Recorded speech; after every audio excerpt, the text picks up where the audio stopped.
How's it going, guys? It's Wednesday, February 19th. Yep. And we're doing a movie review today. Recently watched the second of the Alien franchise of movies, Aliens with an S, directed by James Cameron. And still has that good factor of horror and sci-fi in his movies are more actiony based. Yeah, story, it's a combat movie. It has the story still in it, and it's still really, I think it's still really good. Yeah. Son of a bitch, kind of scared the crap out of me a few times too. This movie's pushing 30 years, and I can still scare people with it. Just on like pure instinct, you're just waiting for like the right moment. You're like, oh man. No, yeah, it's still great. It's still great. Yeah, there's like a lot of ideas from this movie come. Like, they people take ideas from this movie. And, yeah. Like a lot of it, like weapons. It's pretty much been ripped off. Even like the alien stuff. Dozens of times. The killing and all that good stuff. It's crazy. I still need to come up with my own movie stuff, man. But yeah. Man, I remember from just the previous video we just made, and we just screwed it up, so that's why we're doing it again. Yeah. What was I saying? Oh yeah, the robot fights, or like near the end. Yeah, the power loader sequence. Yeah, it's awesome. So it has to look really heavy if you were to like really, control it. And That stuff. sequence also reminds me of the sequence at the end of Avatar. Oh yeah. With the giant robot and. Oh yeah. Same kind of idea, right? That's where you got it from. Yeah.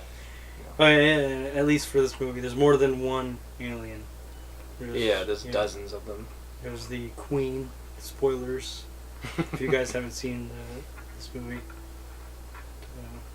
the action is still really awesome. Mm-hmm. Yeah, those guns, man. Those guns are awesome. They just run out quick. Yeah, those pulse rifles. Yeah. So is there anything bad you didn't like? Yeah, that's the thing. When I was like trying to point out anything, there's nothing. I haven't seen anything bad about it. Yeah. It's weird. So what kind of rating would you give it? My rating is 9 out of 10. I could have given it perfect, but I think it's still. For there to be a perfect movie, that means that everybody must have loved the film, right? Yeah. So. Yeah, I think there's something about it that I don't like, but I just don't know what it is. 9 out of 10 is damn still good. Pretty good. It's excellent. All right. So it's his time. It's your time, man.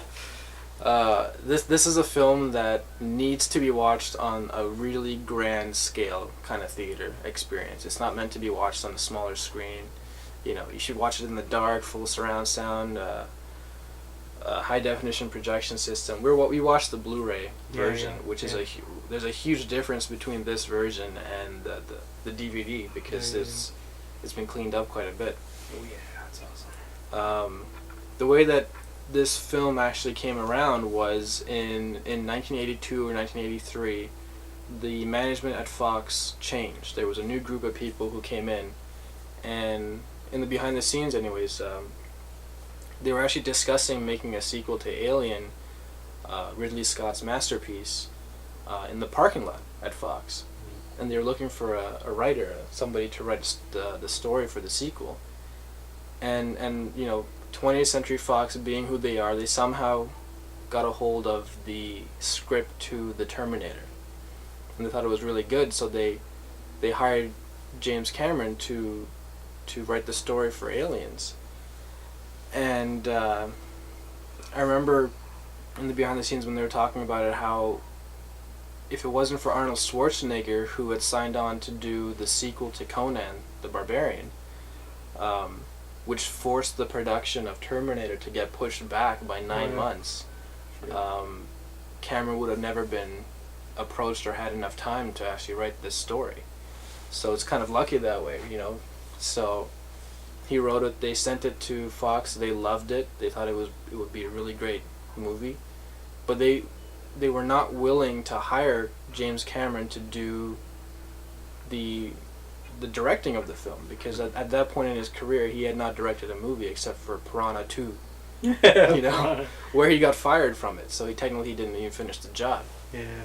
But they thought that since they were aware that he was going to direct Terminator, I think the deal that was under the table was if Terminator gets released and it's a big hit and it's a success and he displays skill in the directing field, we'll hire you then. Fox will basically hire him, and obviously Terminator came out, it was a giant hit, and Yeah. it has been ever since. Terminator. And then, you know, they signed Cameron on to do Aliens, which was obviously a very smart move. You know, the production of this movie was done in London, England at that time, and there was a huge amount of, because at that time, you know, Cameron still wasn't really known as a director, Oh yeah. as a legitimate big-time director in Hollywood. You know, he had the one movie under his belt, but in an international sense, he wasn't really known. So when he goes to work on Aliens in Pinewood Studios in London, none of the cast, I mean not the cast, the crew, really knew who he was. And he was trying to, you know, make the sequel to, you know, Sir Ridley Scott's big hit. And there was a lot of pushback from the crew. They went on strike, work stoppages, there was a lot of, you know, arguments. Everything that you could possibly think of, you know, went wrong with the production. But watching the film, you would never know it. It turned out so well, you know. I remember even in the behind the scenes, the actual soundtrack, the score, the musical score wasn't even done. And they didn't even have enough time to do test screenings. They just released the movie into the theaters. Mm. So it goes to show you that, you know, Cameron really did know what he was doing. You know, he really did excel in the directing field, and he knew exactly what he wanted to do with the movie. And, you know, for all intents and purposes, it shouldn't have been, when you think about it as a career move, it's kind of a stupid move to be the director of this film, because everything that is good about this movie will be attributed to Ridley Scott, and everything that's bad about Aliens will be attributed to James Cameron. So it's a lose-lose situation. Yeah. Right. Double-edged sword. But yeah, exactly, it's a double-edged sword. Yeah. But I think Cameron just wanted to do it Yeah. in the end, right? I think he's actually said that in one of the YouTube videos about this probably. movie. Yeah. And who wouldn't? It's like the dream kind of gig for a director to direct a film like this. Mhm. And if I was given it, I would just jump at it. I wouldn't even think about it. I'd be in Fox, you know, studios a day later. That's why we kept telling you, man, you gotta make Yeah. a movie. Like you were saying before, a lot of films have ripped this off, Yeah. and still are today. And nobody's really gotten it right. Nobody's really, and the only way to get it right is to not rip it off and do your own original work. Right, so I think of all the films that Cameron has done, including his two last big hits with Avatar and Titanic, I think this movie was easily his best film of his career, in my opinion, because it was a great story, it was really well directed, he had a great cast and crew. You know, even though the crew fought him, they were amazing craftsmen, because you Yeah. look at some of these sets and it's just jaw-dropping, right? So Yeah, the aliens are very realistic in this. Mhm. You know, they don't really appear as, you know, like humans in suits. They actually look like legitimate aliens. Yeah. You know, Crazy. Stan Winston, who passed away a few years ago, before Avatar came out. Him and Cameron made film history, and one of the things they made history with was the alien queen in this, Yeah, because yeah. that was one of the first full size. You know, I think she's like 14 or 18 feet tall, and it's a fully hydraulic, you know, mechanical puppet basically.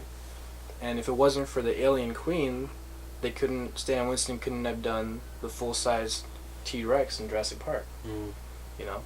And if it wasn't for that end sequence in Aliens, Avatar probably wouldn't have had that end sequence No, yeah, in that movie. So, you know, your body of work definitely helps in a career in this industry. With Aliens, I think a lot of people believe that this movie is the best one out of the entire series. I think a lot of people believe that. I don't, but it's as good a sequel to an already really successful film in Alien. Mm-hmm. It's as good a sequel as you could possibly want. Yeah. I think that, you know, Ridley Scott did Prometheus. If you were to get James Cameron to do a sequel to that, that would be just perfect, because they clearly got the right guy. But I still like Alien, just a little bit more. But Yeah. you know, I can still keep watching Aliens over and over and over, Yeah. and still learn something new about it. It's good because it's an action flick. You always get a good like feeling of action movies, and we're guys. Yeah, you gotta have our action. You know, this movie has a lot of white knuckle tension. Yeah. You know, kind of like turning the screw tighter and tighter and tighter until he just pops, Yeah. like Bishop did at the end, Yeah, man. in half. Yeah, no, literally. actually, the thing I want to mention about this movie is that, like, when it came to the ending, it's like, oh, all right, it's the ending. Whoa, what the hell is that? The Yeah, ending? it's one of those. That's another similarity between this film and the Terminator, because Yeah. the Terminator, the first one, has about 3 endings, or Yeah, two something or like 3 endings, and this film is no different. So when you think the movie's ended, suddenly, you know, Bishop gets lifted up and The Queen was on the ship. sliced in half. You know, so you know, you don't really see things like that nowadays, or if you do, it's too gimmicky. Mm. It doesn't really work. But in this film, it works really well. So I give it I'm gonna give it an 8.75 Wow. out of 10, What? because I want to keep Alien 9.